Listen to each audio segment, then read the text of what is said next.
7 supplementary chargesheet दाखिल किया है। लगातार इस केस पर पूरे देश का अटेंशन रखने के बाद देश को क्या मिला?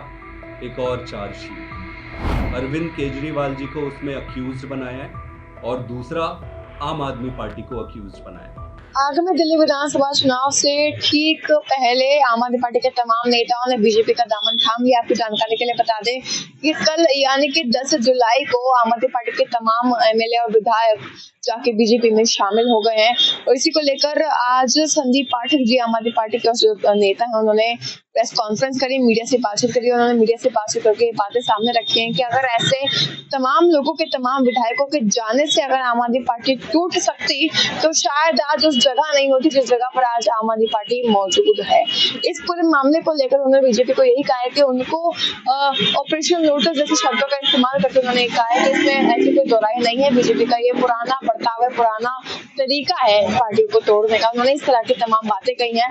भारतीय जनता पार्टी द्वारा रचित तथाकथित शराब घोटाला में ईडी ने अभी 7 सप्लीमेंट्री चार्जशीट दाखिल किया है। 2 साल के इन्वेस्टिगेशंस के बाद, हजारों जगह पर छापा मारने के बाद, लगातार इस केस पर पूरे देश का अटेंशन रखने के बाद देश को क्या मिला? एक और चार्जशीट।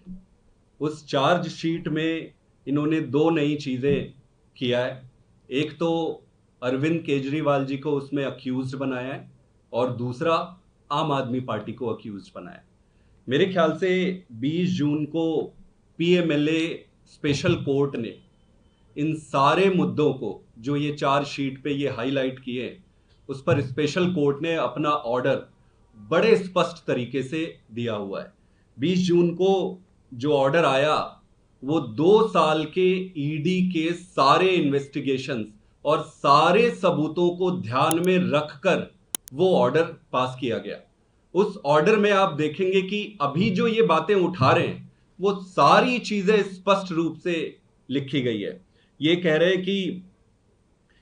हैं कि आम आदमी पार्टी अक्यूज है। ये फिर वही घिसी पिटी 100 करोड़ पैसा लिया, 40 करोड़ लिया, ये सारी चीजें घिसी पिटी चीजें ये फिर पूरे सीन में, पूरी पिक्चर पे ये ला रहे हैं। मैं एक एक करके आपको अगर ये बताऊं तो जो प्रोसीड्स ऑफ क्राइम है, पीएमएलए में ये कहा जाता है कि जब तक प्रोसीड्स ऑफ क्राइम, जो पैसा कहां से आया, कहां खर्च हुआ, वो अगर स्टैब्लिश नहीं होता है तो केस बनता नहीं है।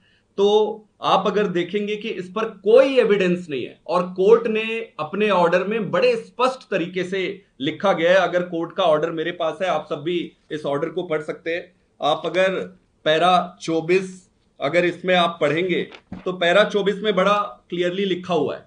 इस पे लिखा हुआ है कि ED has failed to clarify as to how is required for tracing out the complete money trail, which means ED ये फेल हो गई कि पूरे पैसे कहां से आई और कहां गई, ये स्टैब्लिश करने में ईडी पूरी तरीके से फेल हो गई। ये पैरा 24 में पूरी क्लियरली लिखा हुआ है। इसमें यह भी लिखा गया है कि ईडी ये चाहती है कि चूंकि ईडी खोज नहीं पा रही है पैसा कहां है, इसलिए ईडी ये चाहती है कि जब तक वो पैसे का ट्रेसिंग नहीं कर लेते हैं तब तक वो जेल में रखना चाहते हैं।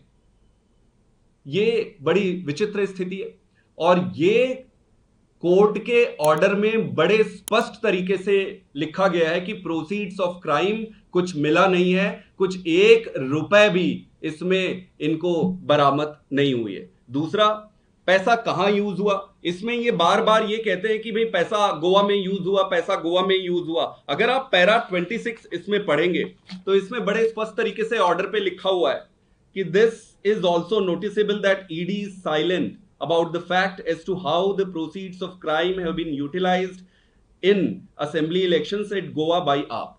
ये भी ये लिखा हुआ है बड़े क्लियरली कि भाई ईडी फेल हो गई ये बताने में कि कैसे ये असेंबली इलेक्शन में पैसा और कहां खर्च किया है।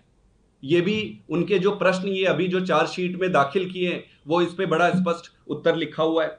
इसके साथ अगर आप देखेंगे, इन्होंने अरविंद केजरीवाल जी को अक्यूज बनाया है। इस ऑर्डर में यह भी लिखा गया है कि कहीं पर भी अरविंद केजरीवाल जी का कोई डायरेक्ट एविडेंस नहीं मिलता है। आम आदमी पार्टी को इन्होंने अक्यूज बनाया है। इस ऑर्डर में यह भी लिखा हुआ है कि कहीं तो कुछ एक चवन्नी कभी कभी कोई कोई जिक्र हो, इसमें कहीं तो एक चवन्नी मिले। ये सारी चीजें पूरी स्पष्ट तरीके से कोर्ट के ऑर्डर में पहले ही लिखा हुआ है। अब प्रश्न ये उठता है कि कोर्ट के ऑर्डर आने के बाद आपके पास कोई नए सबूत आए नहीं, आपके पास कोई नए सबूत है नहीं, तो फिर ये चार्जशीट में नई कहानी कहां से आई?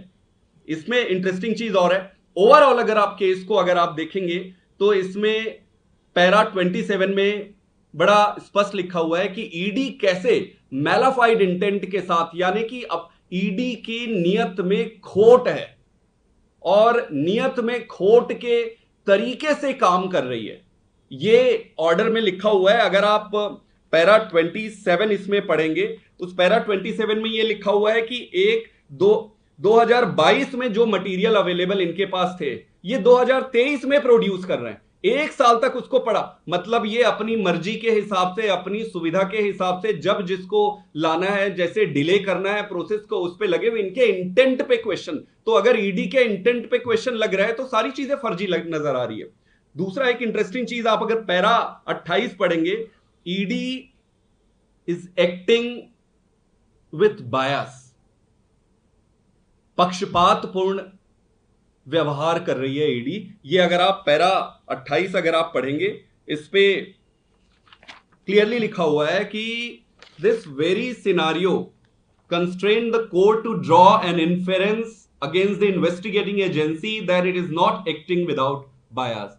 मतलब कोर्ट को यह भरोसा नहीं हो रहा है कि ईडी बिना बायस, बिना पक्षपातपूर्ण व्यवहार कर रही है। इसका मतलब है कि कोर्ट को डाउट है कि ईडी किसी न किसी पक्षपातपूर्ण भावना से प्रेरित होकर काम कर रही है। इसमें एक और इंटरेस्टिंग चीज लिखा है जो आप सबको पढ़ना चाहिए और देश के सामने, जनता के सामने है ये ऑर्डर, कि ईडी खुद भी जानती है कि उसके पास सबूत नहीं है। ईडी खुद भी जानती है कि उसके पास सबूत नहीं है, लेकिन ईडी सबूत खोजने की कोशिश कर रही है ताकि अक्यूज्ड को या जिनको ये जेल में रखना चाहते हैं वो जेल में रख सके। तो इनका पर्पस मनी ट्रेल खोजना या केस को मजबूत बनाना या केस को कंक्लोजर की तरफ लेके जाना नहीं है। इनका पर्पस है जेल में रखना, और जेल में रखने के लिए जो जो जरूरी चीजें हैं उसको खोजते रहना।